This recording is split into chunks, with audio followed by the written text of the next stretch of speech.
SS news AP నిజాలు నిర్భయంగా.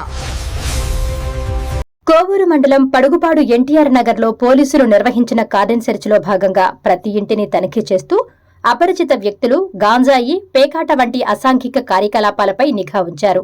ఈ తనిఖీల్లో సరైన పత్రాలు లేని 28 ద్విచక్ర వాహనాలు, 2 ఆటోలను స్వాధీనం చేసుకున్న పోలీసులు రోడ్లపై అతివేగంగా వాహనాలు నడిపేవారిపై కఠిన చర్యలు తప్పవని హెచ్చరించారు. ఏదైనా సమాచారం ఉంటే 112 నంబర్కు తెలపాలని కోరుతూనే వేసవి సెలవుల్లో పిల్లలు ఈతకు వెళ్లి ప్రమాదాల బారిన పడకుండా తల్లిదండ్రులు జాగ్రత్త వహించాలని సూచించారు. మా పోలీస్ స్టేషన్ పరిధిలో ఉండే ఏరియాల్లో ఏదో ఒక ప్రదేశాన్ని ఎంచుకొని ఆ ప్రదేశం మొత్తం రౌండప్ చేసి అక్కడ ఉండేటువంటి వాళ్ళ ఇల్లు అన్నీ తనిఖీ చేయడం, ఎవరైనా కొత్త వ్యక్తులు వచ్చారా, ఏమైనా చట్ట వ్యతిరేకమైన పనులు జరుగుతున్నాయా, ఏమైనా అసాంఘిక కార్యకలాపాలు జరుగుతున్నాయా అలాంటి సమాచారం తెలుసుకోవటం, మీ ద్వారా దాని మీద చర్యలు తీసుకోవటం. అదేవిధంగా ఇక్కడ మీ దగ్గర మీరు వాడేటువంటి వాహనాలు అన్నీ కూడా సక్రమమైనయేనా కాదా, వాటికి చట్టబద్ధమైన ఆర్సీ, ఇన్సూరెన్సు, పర్మిట్లు ఉండే వాటికి పర్మిట్లు అన్నీ ఉన్నాయా, మీరందరూ హెల్మెట్లు వాడుతున్నారా లేదా, లైసెన్సులు ఉన్నాయా లేదా అన్నీ చెక్ చేయటం దీని యొక్క ఉద్దేశం. ఏదైనా మొదట చెప్పినట్టుగా అసాంఘిక కార్యకలాపాలు, ప్యాకాట్లు, ఏదన్నా వ్యభిచారం వంటి తప్పులు, ఇంకేదైనా జోద క్రీడలు, బెట్టింగ్లు, గాంజాయి తాగటం, ఇల్లీగల్గా ఏదైనా అట్లాంటివి అమ్మటం ఉంటే మీరు మా దృష్టికి తీసుకొని రావచ్చు. ఇప్పుడు మీరు ఈ నిమిషానికి ఒకవేళ చెప్పలేకపోయినా 112 నెంబరు, పోలీసు ఇంతకుముందు డైల్ 100 అని ఉండేది, ఇప్పుడు 112 నెంబరు ప్రతి ఒక్కరికి తెలుసు.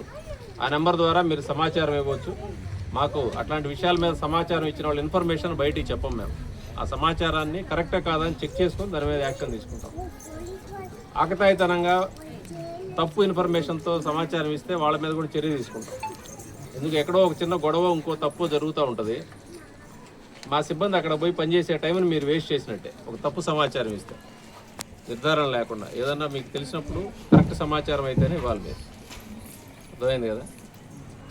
ఇప్పుడు వేసవి సెలవులు ముఖ్యంగా ఆ బండి నా ఇష్టం, రోడ్డు మీద పోతున్నా నువ్వెవడు అడిగేదానికంటే ఎవరైనా మన పిల్లలకి తగిలితే ఒప్పుకుంటారా?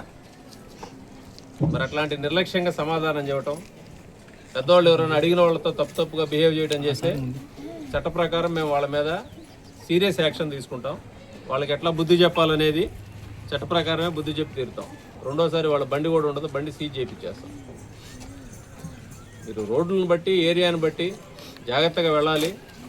ఊరికే మనకు బండి ఎక్సలేటరు, బండి నడపడం తెలిస్తే చాలా, అటు ఇటు చూసుకోరు, పక్క నుంచి ఎవరు వస్తున్నారో చూసుకోరు, మీ ఇష్టాపాటికి పోయి గుద్దేస్తూ ఉంటారు. ఎవరో ఒకరిని అడిగితే గొడవ పెట్టుకుంటారు. మీ కాలనీలో జరిగింది కదా నేను ఒక ఇన్సిడెంట్, దానికి మళ్ళీ బయట నుంచి మనుషులు తీసుకొచ్చి గొడవ పడతారా? చెప్తున్నా, ఒక్కొక్కళ్ళు పిచ్చి పిచ్చేషాలు వేస్తే కాళ్ళు ఎరగొట్టించి జైలుకి పంపించి ఏర్పాటు చేస్తాను నేను ఎవరైనా సరే. దానికి సహకరించేవాళ్ళు, దానిలో ఎంకరేజ్ చేసేవాళ్ళు ఎవరున్నా సరే, చిన్న పెద్ద అనే లేదు, తప్పుని ఖండించాలి. రెండోసారి చేయడానికి ఎవడైనా భయపడతాడు.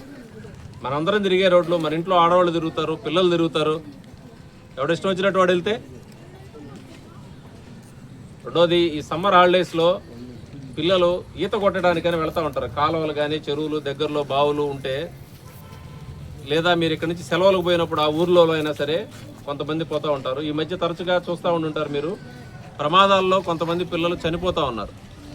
వాళ్ళకి లోతు తెలియక, వాళ్ళు దిగిన నీటి దగ్గర ఉండే, వాళ్ళ నీళ్ళలో దిగిన తర్వాత అక్కడ ఉండేటువంటి సిచ్యువేషన్ అర్థం కాక. కాబట్టి ఎవరు పిల్లల్ని కూడా పెద్దవాళ్ళు దగ్గర లేకుండా అట్లా ఈతకు పంపించొద్దని పోలీస్ శాఖ తరపున అందరూ తెలియజేస్తా ఉన్నాం.